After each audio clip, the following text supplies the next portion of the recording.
A VPN, short for Virtual Private Network, is a privacy protection tool that is quickly becoming a must-have. But why do you need a VPN, and how does it work in the first place? A VPN helps your data travel through the internet safely, without big companies or cybercriminals being able to spy on your online activities. Also, a VPN swaps the real location of your device with a new one. This way, you can virtually travel to any country around the globe. So, who can benefit from a VPN? If you're worried about your online privacy, a VPN makes sure your identity and private information are not exposed when you go online. If digital security is your top priority, a VPN gives a nice additional layer of security. It encrypts your data so nobody could see what you send and receive. If you are a human rights activist whose freedom of speech is restricted, a VPN helps you to bypass censorship and speak to the world. Or, if you're on holiday in another country, with a VPN, you can bring your home entertainment anywhere you go. Here's a pro tip: check out Surfshark VPN. It has everything you need in a premium VPN, awesome speeds, and industry-leading protection that covers all of your devices. All you have to do is click connect. Secure your digital life and enjoy everything good that the internet has to offer with a VPN you can trust. Click link in the description and get 81% discount for your first order. Gathering your materials. Decide on a style of mat that you like. Mats come in many different colors, designs, and thicknesses. Pick a mat or a number of mats if you choose to utilize multiple layers you like. That is a good look for the picture you'll be framing. If you think the picture you're framing might benefit from the added depth of multiple layered window frame mats, select the mats in color and texture combinations that complement each other. Mat board is also available in two general quality ranges. Standard mat board is fine for photographs and prints that aren't meant to be professionally displayed, while archival mat board is exhibition quality and therefore costs more. Archival mat board should be used with original artwork, especially when they are done on archival materials with artist-grade art supplies. Choose a cutting implement. To cut the mat, you'll need a sharp blade capable of cutting perfectly straight lines. The most readily available and least expensive option is a standard razor blade or box cutter with a fixed handle. You can also purchase a specialty sliding mat cutter tool, but these tend to be more costly and require more of a learning curve to use without making mistakes. Razor blades, X-Acto knives, and box cutters all make use of extremely sharp exposed blades. Be very cautious when handling these tools. Mat cutting kits can be purchased at most art stores and make it easier to measure, align, and cut mats in a single station, but will run you considerably more money. Acquire a ruler or T-square. The ruled edge will be used to measure the mat to fit the picture and frame and to assist in cutting straight edges. The T-square has the added benefit of enabling you to measure precise angles. You'll also need the ruler or T-square to keep the width of all sides of the mat consistent. Heavy metal rulers will work better, as they provide some weight to hold the mat steady beneath them, and you won't have to worry about damaging them with your cutting tool. Measuring to fit the mat. Measure the picture you want to frame. Use the ruler to measure the height and width of the picture you'll be cutting the mat to fit. Both of the mats you cut should match the dimension of the picture exactly.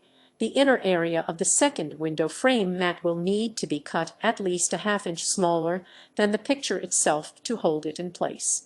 Write down the picture's dimensions and set it aside for now. During this step, you can decide how wide you want to cut your window mat to go on top of the picture.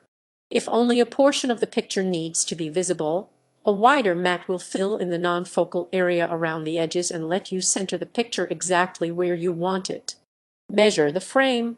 If you have a frame picked out that you want to use, remove the glass or plastic from the front and extract the backing board. The backing board is what you will be using for reference, as the mats will be measured and cut to fit the inner part of the frame where the picture sits. Copy down the dimensions of the frame, making sure to differentiate what the various measurements are for. Most frames you buy will already have their specifications listed. Disregard this measurement and take your own. Since it's imperative that the mat you cut be able to fit the frame, it's better not to take chances with sizing. Choose a size for the window mat. With the dimensions of the picture or artwork in mind, decide what size will work best for cutting the window mat. The window mat will be placed around the edges of the front side of the picture and will usually overlap the picture slightly, so settle on a window mat size that doesn't obscure too much of the picture. On the back of the second mat board, trace the measurements of the picture where you plan to cut the window frame. For most small to medium-sized pictures, a window mat with a width of around 1.5 will provide a nice frame for the picture without covering too much of it. Cutting the mats. Mark the first mat where it is to be cut. Refer back to the dimensions of the frame backing board you measured earlier. Using these measurements, place the ruler or T-square along the first edge of the mat and mark with a pencil on the back side of the mat where the cutting edge is to be. Start at the top edge of the mat and make a small notch every few inches. This will give you a dotted line to follow as you cut and can help you realign the cutting trajectory if the ruler is to slip at any point. Always mark and cut from the back side of the mat. That way, none of your marks or cutting imperfections will be visible on the finished mat surface. Cut the first backing mat.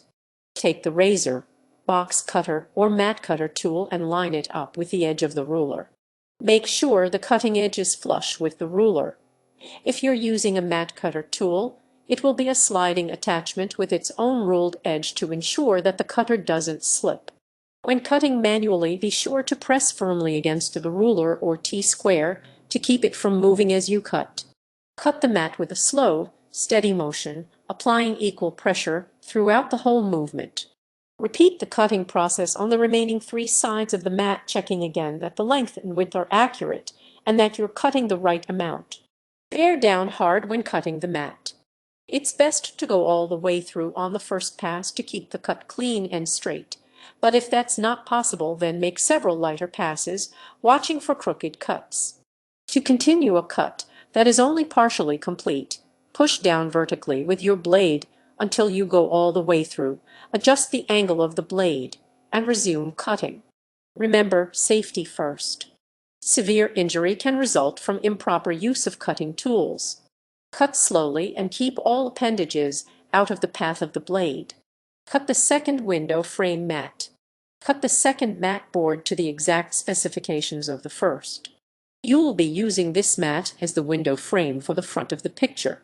If you've selected a mat of a fanciful color or design, it should be the one you use for the window mat, as it will be front and center in the frame and complement the aesthetic of the picture. Once again, let the ruler edge guide you as you carefully cut out the 4 sides of the window frame. The outer dimensions of the window frame should be the same of the backing mat, as they will be fitted together. The inner dimensions are a matter of preference, but generally a 1.5 window frame looks best. When layering mats, be sure that you're measuring and cutting each mat separately, and unless it's part of the design, keep the size variations between the mats consistent. Secure the mats. Place the picture against the backing mat and then center the window frame mat over it. Once you've lined up both mats and made sure the picture is centered, flip the matted picture over and tape across the back edges. You can then remove the strips of tape from the front and the mats will be secured around the picture. That's it. Insert the newly matted picture into the frame or let the mats act as a rough frame themselves if you prefer. Stick the tape to a piece of fabric before applying it to the mat. If the tape is too tacky, you might tear the mat or picture when removing it.